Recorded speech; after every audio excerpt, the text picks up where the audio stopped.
E aí, beleza? Vai aí uma revisão sobre laços de repetição?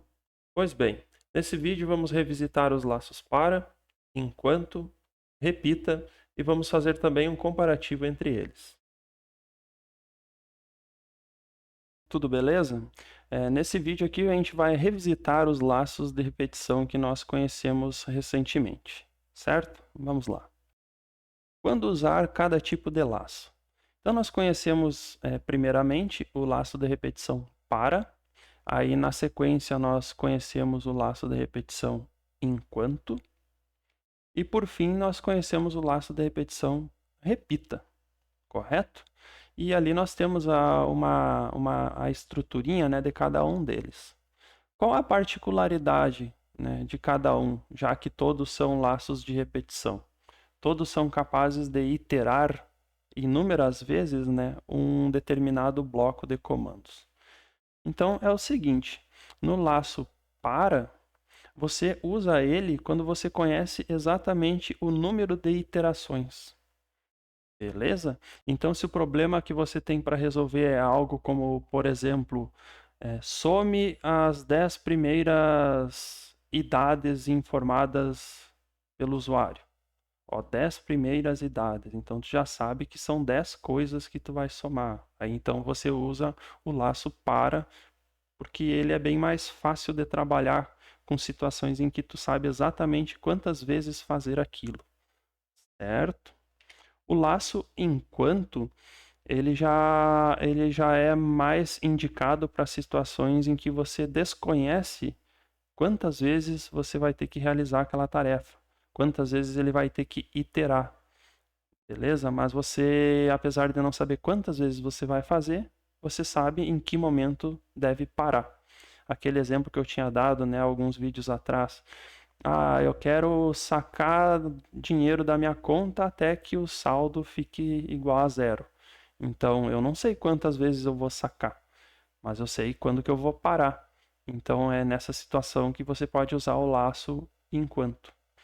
E finalmente nós temos o laço repita, né? O laço repita é bem parecido com o laço enquanto, aí só que a diferença é que no laço enquanto a condição é testada no início e no laço repita a condição é testada no término, ao final daquele laço. E no sentido de buscar dar mais subsídios para que vocês entendam melhor ainda quando usar cada um desses laços e quais são as diferenças entre eles, né?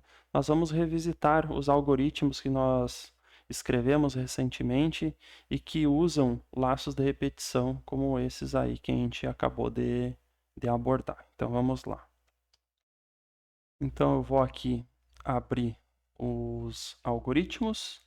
Vamos lá no laço de repetição para, que foi o primeiro laço de repetição que nós vimos, né? E aqui nós temos o laço de repetição para. Ó. Para a variável auxiliar, né? Aquela variável de apoio, que vai variar desde 1 até 10.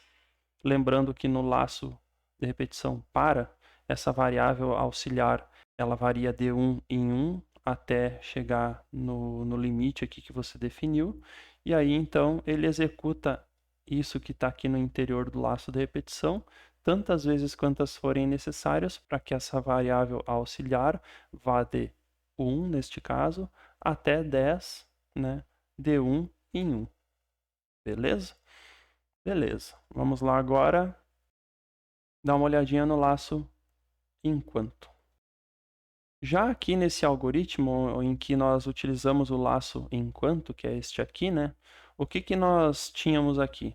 Nós tínhamos uma situação em que a gente queria permitir que o usuário digitasse as idades de várias pessoas. A gente não sabia de quantas pessoas, de várias.